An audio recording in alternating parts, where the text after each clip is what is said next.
Hello, good afternoon, everybody. Good afternoon to you too. Engineer, can you hear me?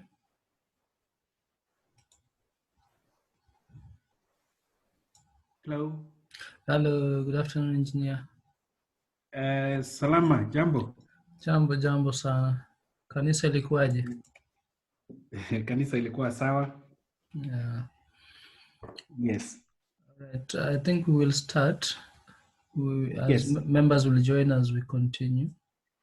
Yes. All right, everybody participant of this meeting, my co-host Diana, I would like to welcome Engineer Joshua NYAMAI. Before we start, I would like to wish my co-host and any other lady in this room today a happy International Women's Day. May you grow strong, happy, healthy, and successful always in all areas of profession. Thank you, Ndolo, for those wishes. Diana can take over and introduce our guest properly. Then we will start. So welcome, Engineer NYAMAI. Thank you for your time. Thank you for making time on this Sunday evening on Sabbath to come and talk to the members of IEK on why they should vote for you and also on your work with the engineers of Kenya. So you have all the time. By all the time, I mean you're the one who will run the conversation. The talking points that I had sent to you, you can use them, but please feel free to speak about anything that you had planned to speak about. And then from then we'll have a question time from the members who are attending this meeting. And from there you'll give us a parting shot and a pitch on why we should vote for you. Karibu, Engineer. Okay, thank you, engineer, and all the guests that tuned in to our session. First and foremost, today is International Women's Day, and I think it's not of the roles that you have played as our wives. Okay, I have one. As our sisters, as our mothers, as our daughters. This all would possibly be different if you didn't play the role that you did. Happy Women's Day. Begin by introducing myself. My name is Joshua NYAMAI. I've just turned slightly above 50 years. I am married. I am a grandfather of 2. I went to school for my engineering training at the University of Nairobi, graduated in 1990. In 2004, I enrolled for Masters in Business Administration. I didn't finish the course because I took up an assignment with the United Nations, as I will mention later on, and I had to work out of the country for a long time, so I dropped out. I did internship, which is something that is, I think, very current in our discussions, in a company, in an engineering firm called Gordon Melvin and Partners. For those who grew up around that time, it was one of those top engineering firms that were promoting best practices engineering. I interned at Gordon Melvin and Partners in 1988 to 1989. I was attached to the current Komarok housing estate, doing some engineering assignments. For my experience, I joined the work with a firm called Keyplan Engineers. In 1996, I joined a company called Kitololo Consultants. I was there for slightly over 2 years. In 1997, I worked at Mangat IB Patel and Partners. For those ones who have worked with the consulting engineering industry, identify some assignments that have been undertaken by this. Mangat IB Patel, maybe to mention Raimdula Trust Towers is one of the projects that we were working on, and a few others. in 1998, that is in between my assignment at Mangat Ivy Patel, I took up some associate partnership with Engineer Shangla and launched a product we call Fiber Mesh. For those ones practicing structural engineering, you might have met Fiber Mesh. I was the first marketing manager for Fiber Mesh in Kenya and Uganda. In the year 2000 to 2004, I took up an assignment with United Nations High Commissioner for Refugees on the refugee camp, refugee shelter, and other infrastructure program. I was the project manager. My responsibilities included project planning, budgeting, development of strategic plans, implementation of the UNHCR programs, together with what they call implementing partners, basically the non-governmental organizations. In the year 2005, I, like I'd mentioned earlier, took an assignment with United Nations Human Settlements Program, usually referred to as UN Habitat. I worked under the regional office for Africa and Arab states on the Somali Urban Development Program, the mandate of which was physical planning and development of municipal facilities in the whole of Somalia, but mainly Somaliland and Puntland. I was in charge of all the municipal facilities and internally displaced persons settlement programs in Hargeisa. I did Ayaha 1 and Ayaha 2. I was in charge of IDP settlements and municipality facilities in Berbera and Sheikh, in Buraho. In Puntland, I was in charge of the IDP settlement in a place called, in a section of this town called Bosaso Bariga. I did the Bosaso airstrip and the main trunk road in Bosaso town called Netco Road.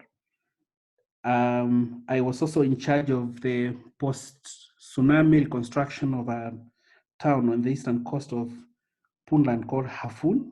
We did 6,000 three-bedroom houses, complete with street lighting, water supply, and other social amenities that were in our scope of works. I was also involved in the Garwe IDP settlement, Gardo, municipal hall, and other facilities. That's all in Puntland. From 2008 up to now, I am a partner and senior engineer at Amitech Consulting Engineers. My candidature, I don't like talking so much about myself, but my candidature, I think we can dwell there. I am seeking the votes of the members to go into the 2020-2022 IEK Council as ordinary council member. Perhaps I need to clarify or to put it on point. What has motivated me to vie? What is this that, considering that you have to sacrifice your time away from your office, you are not paid to serve in the council, what is it that has motivated me? And I have a whole list of things that I can put forth as my motivation, but I'll maybe zero in on a few of them. The first one is, as a member of the Institution of Engineers of Kenya, the issues that confront us as engineers in the practice of engineering in Kenya confront me at a personal level as an engineer. I think I'm so interested in changing the course of events or the course of doing things that I offer my candidature. I offer to commit my time away from my paid employment to undertake those tasks that will give us a better leverage in the industry, perhaps including lobbying for changes in scale of fees and how we are contracted, how our engineering services are bought, and so on, So as a council member, I think I'll be in a better position to do this. Number two, I have a fairly good understanding of the market dynamics, such that I'll be able, I feel I'll be able to design the key stakeholders to engage with to effect these changes. Complaining is one thing. Saying things are not working is one thing. But knowing what to do to change those things that are working, that are not working is the thing, and actually the main thing. And I feel after doing close to slightly over 30 years of active engineering practice, both in Kenya and in the region, I feel persuaded that my understanding of the market dynamics through the process of project inception, project design, procurement of engineering services, and paying of those engineering services, I'll be in a good position to negotiate a better environment where we can operate as engineers. My aspirations align with the vision and the mission of the Institution of Engineers of Kenya. We are aware of it, which is about inspiring excellence and best practices in Kenya. Basically, I can summarize that in one line. I know what bedevils us. I know what to do about it. And I'm offering a candidature to take up the responsibility as an ordinary council member to change these things so that the current generation and future generations practicing engineering in Kenya have it better than we have had before. I have put my aspirations in 4 pillars, what I'm calling 4 motivations or 4 areas of intervention: continuity, relevant visibility, mentorship, and digitization. I think in yesterday's session, we tasked Engineer Eric to say the job description for the position that he was going in for. I think I'll get to that later on. But going to the pillars which define my candidature. On continuity, I aspire to get full implementation of our current form of the strategic plan, full implementation of the 2019 to 2023 strategic plan. It has elements that are fairly progressive, and I think which, if implemented to the best of our abilities, will give us a better Institution of Engineers of Kenya. In continuity, I'll also finalize or participate in finalizing the constitutional review effort that we started sometimes last year, and which has not quite been presented as a final.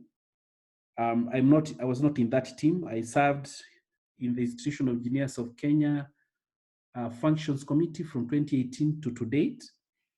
The constitutional review effort was being undertaken by others. I will also, under continuity, want to work to promote better working relationship with the Engineers Board of Kenya for purposes of pushing our members' interests. Currently, I think we have a very good, almost symbiotic relationship with Engineers Board of Kenya. Under continuity, I would want us to maybe, as a council, maybe make it even better, such that we can maybe sit and look at those areas that engineers have brought to the fore as contentious, and we handle them together. We had the 26th Engineers Conference, which we held sometimes last year in Ukunda. We made very amazing resolutions. These resolutions can become the basis of our moving forward. Under continuity, I would push to have those resolutions mainstreamed into our agenda, such that we implement to the best of our ability, identify what stakeholders we need to bring to the fore so that we realize the same. In last year as well, some of the members of the council attended the World Federation of Engineering Organizations Council meeting in Melbourne, where one of us was selected to represent, to be a member of that committee. Out of it, I think we have some take-home items. And in terms of continuity, I don't want us to rubbish that achievement, but to place ourselves as an institution so that we align ourselves with the aspirations and goals of the World Federation of Engineering Organizations and implement those things that work more so to place us in a better working environment. I'll, as a member of the council, follow up to implement recently signed mutual recognition agreements. When we had the EBK at 50 meeting at KICC, Uganda Engineers Registration Board noted that they were actually excited to have signed the mutual recognition agreements with the Institution of Engineers of Kenya and the Engineers Board of Kenya, where, if implemented, most likely we'll have an expanded market where we can offer engineering services.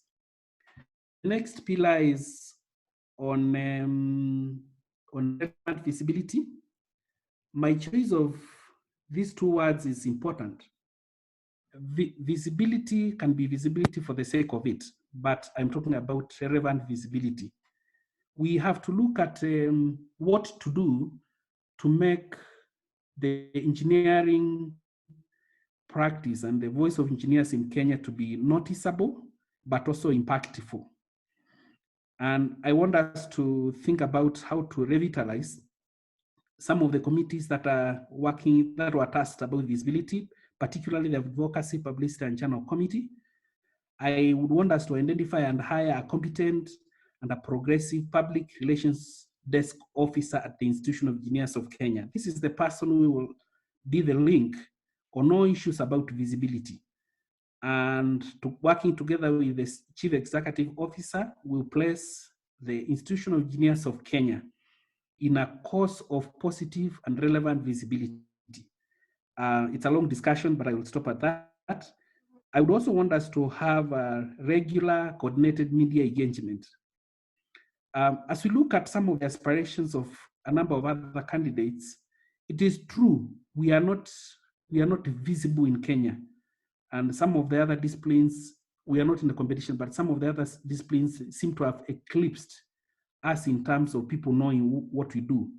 We are not competing, but we want to be visible such that the opinion of engineers is sought when some of these issues that are engineering in nature come up. Occasionally, we've had architects coming to the fore to explain engineering issues. That is not supposed to happen. I also want us to have regular thematic articles contributed in the local print and electronic media. One of our colleagues has in the past played a very good role. We want to enhance that.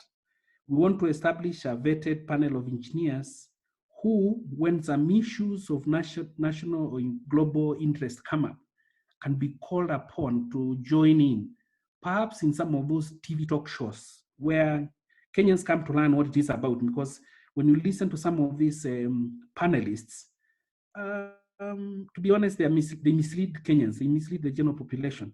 We want to have a vetted panel of engineers who can actually come up to discuss thematic issues on national TV and develop a public opinion of the same. I know we have a relationship with the academic institutions, particularly the universities. We want to pursue better liaison with the same for obvious reasons. We have that relationship with Engineers Board of Kenya, which is who are tasked with the regulation of the training of engineers in Kenya. By relevant visibility, we want to make engineers, as they come out of the university, the graduates as they come out of the university, to know the role that the Institution of Engineers of Kenya will play in their lives and in their professional development. In terms of mentorship, I know we have very ambitious proposals from different candidates on how to go about this one. One of the things that I would say is quite a number of people that I know, a number of engineers that some of them were even ahead of us at the university. I've never bothered to register as professional engineers, and they hold positions of responsibility at their offices, but not strictly speaking professional engineering responsibility. What I want to do under mentorship is to try to develop a matrix for doing a baseline survey to understand what is it that does not inspire engineers to go in for the professional interviews. Many of them after having for even 20 years. So with this baseline survey, we'll come to understand what it is that we have not done to inspire and motivate people to come forward. And then, of course, do the obvious, mentor them through the process of developing their reports, because I believe they have practical experience, but they don't want to do the reports. We shall, under mentorship, also take activities that demystify the registration of grant engineers. People think that it's a cartel or it's a group of them as us. No, it isn't. And I can say that very honestly.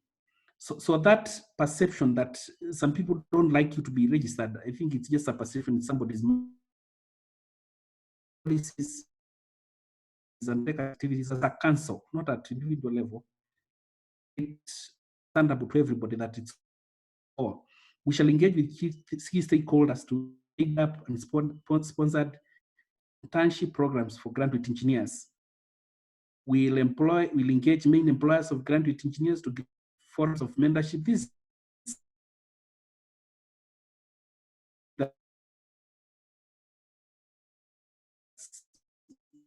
happened in the past. We want it by this effort.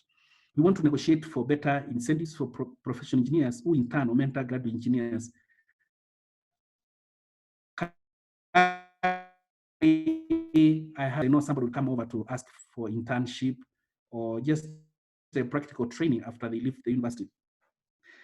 In yesterday's engagement with the engineering, we said we might think of identifying some of those EPCF projects that have a big need for engineers, so that we can take pools of graduate engineers and have them engaged on specific aspects of the program or the construction activity to enable them to prepare their technical reports, because that would be something. Some of these projects will run for 7 years.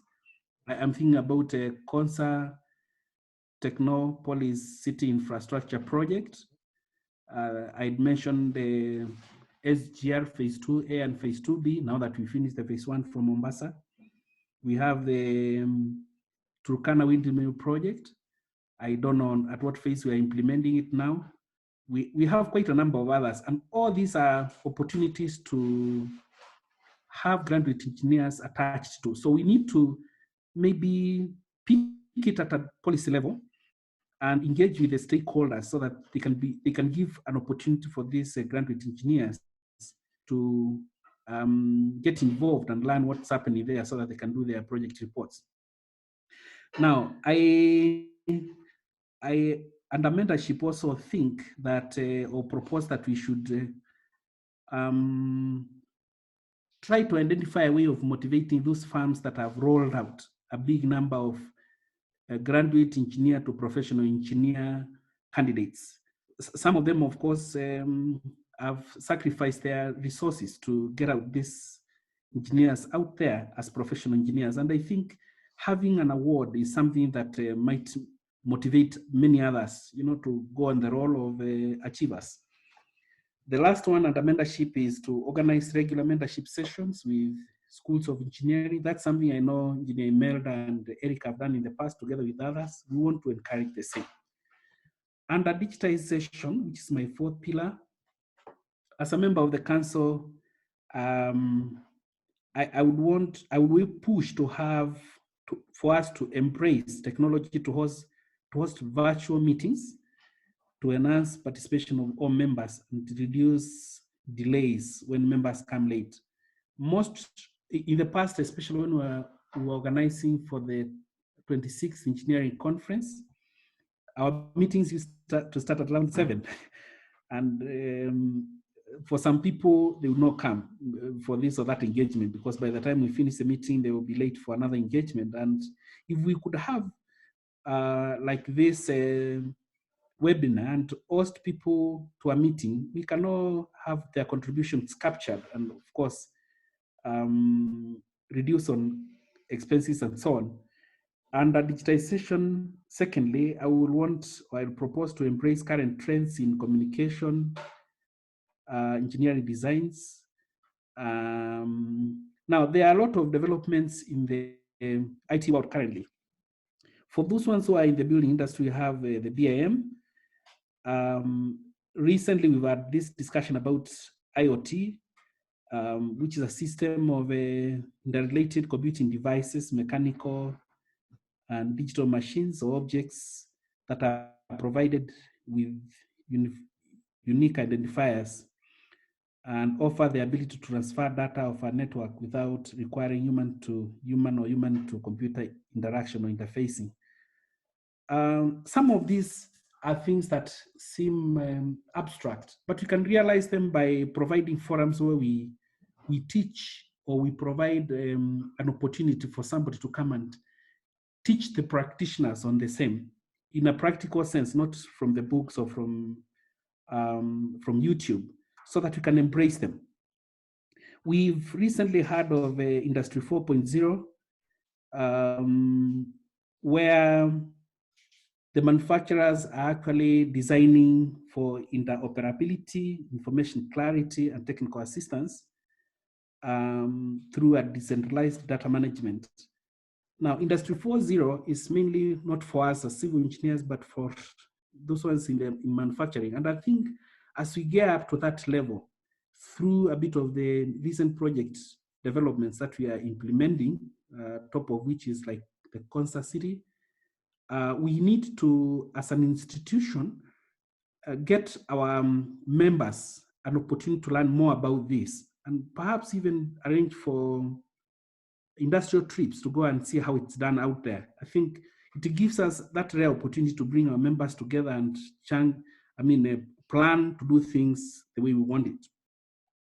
The last of, the second last, under digitization, we want to get approval of the council to adopt paperless transactions at the secretariat in terms of invoicing, receipting, registration of events, and the certification. As it stands now, there's a bit of, you have to go and pick your receipt, you have to, and so forth and so on. And I think going forward and embracing 21st century practices, this is something you can do away with, not without losing any accuracy of our transaction or the necessary record of the same. That marks the end of the pillars that I have presented.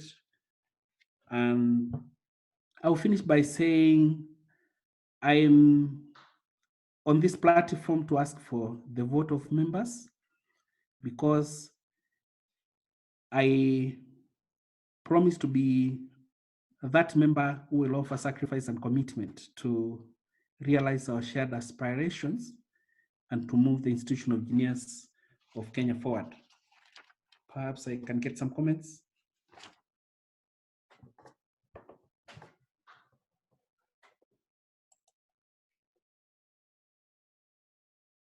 Hello. I'm here, engineer. Thank you very much for that introduction and putting forward the aspiration for your candidature. Now, I think you've spoken about Industrial 4 projects. Under Industrial 4 projects, mostly where I've been and where I've gone about, it's mainly under what is known as industrial engineering as a degree course. As you know, in Kenya, right now, there are many degree programs, engineering degree programs, that are not accepted under Engineers Board of Kenya. industrial engineering we can compare it with agricultural engineering, which is a combination of almost all engineering sectors or engineering disciplines: civil, electrical, mechanical. What is your take about the degree program that are still not accepted in Kenya? I, I would say, I think the position of regulation of training and practice of engineering in Kenya is solely the purview of the Engineers Board of Kenya. As the Institution of Engineers of Kenya, we have a good platform to lobby for accommodation of those disciplines that we think need to come under one umbrella of engineers. I'll be honest with you.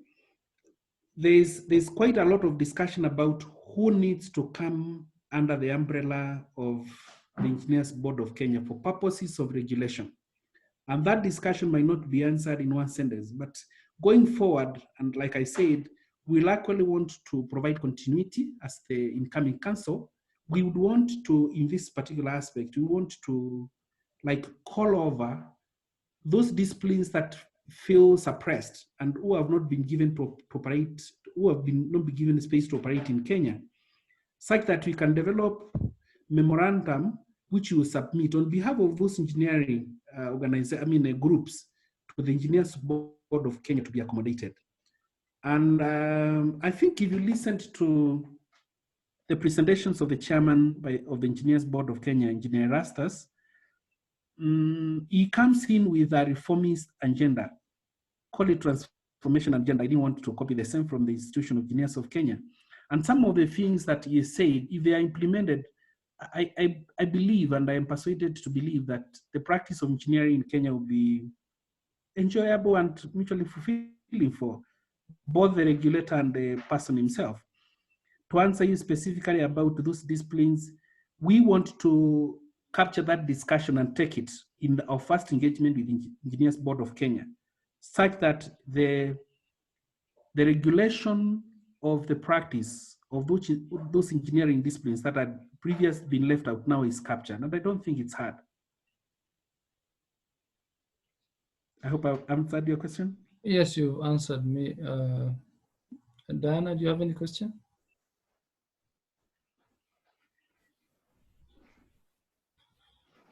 Maybe as Diana comes in, you've noticed that people are agitating for voting rights. And I can tell you for a fact, I am a member of several, having studied outside, I'm a member of several engineering societies.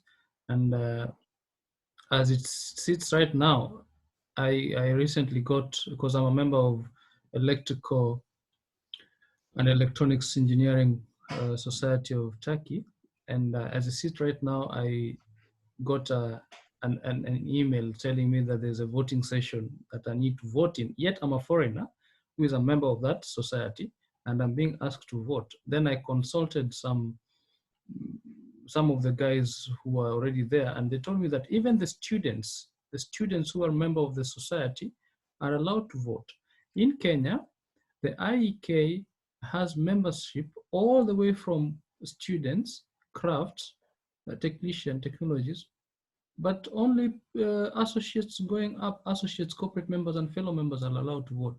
What do you think was the reason behind this that made IEK only to secure some members to vote?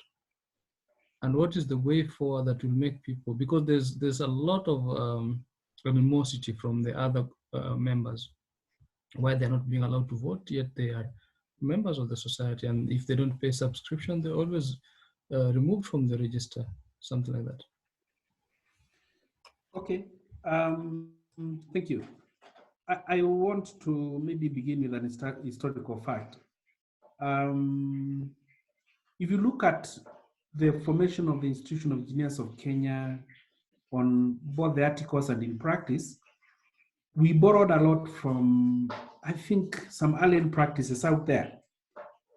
I'm sorry to say, it seems like we might have borrowed a bit of colonial practices where some group was not allowed, another group was allowed. But I'm just speculating. But coming to the answer, I mean to the question, I want to say we recently, actually from 2018, I've been talking about transformation.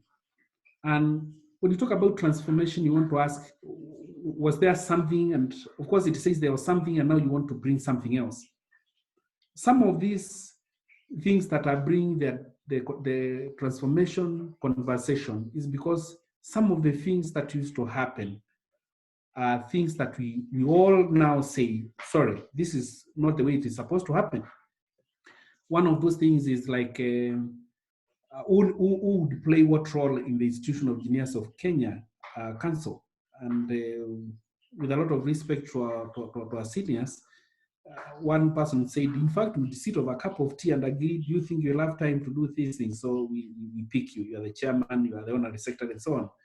But I think as we come to 2020 and moving forward, we are saying we want to participate in the affairs of our institution. We have articles that regulate our conduct and our practice. And therefore, specifically coming to this issue of the voting rights and the payment of membership fees and so on, like I've said, I've written on the Telegram severally in the response to this question. I think we'll have to sit down and say, this thing does not help us. It might have helped yesterday, but does not help us moving forward. When you talk about 10,000 plus of the graduate engineers who are out there, whose opinions we cannot accommodate, whose voting rights, although it's not a big issue, whose voting rights don't seem to be properly embedded in any practice, then we need to sit down and in the same theme of transformation, work towards having everybody's space accommodated. And the space is not just in payment and giving them the certificate. Besides that one, we can actually restructure the way we are regulating our practice such that there is a space which accommodates the graduate engineer, not necessarily denying him the voting rights. I know the voting rights is another thing, and it will elicit a lot of comments all over the place. But moving forward, engineer, to be honest, we need to sit down and evaluate where are we and what is happening. And those numbers that we are saying they are graduate engineers and their voice is not important. Is that the truth? And if it is not the truth, and I think it is not the truth, we need to develop a new structure. And of course, that's why we've been talking about the constitutional review. In that effort, I can assure you that we'll as a council sit down and evaluate each position, the position of the professional engineer vis-a-vis the position of the graduate engineer, and see how to accommodate each other, because engineering is not just engineering when it is professional engineers practicing it. Even those others actually take up our responsibility. I have graduate engineers in my office who take a lot of responsibility, only that whatever they design have to look at it. But if I mentor them to the position of them being able to own their designs and signing up professional indemnity certifications for the same, I don't think it's a big issue. So to answer you, engineer, I would say we will need to sit down and don't develop a hard position on something, because this is a dynamic society and we need to listen to each other and accommodate each other. Yeah, I think I've answered. I don't want to say more about it. Thank you, engineer. Thank you, engineer. Can we take 2 minutes break? Then you take some water. We come back. Okay. Okay. So I ask later. Yes, please. All right.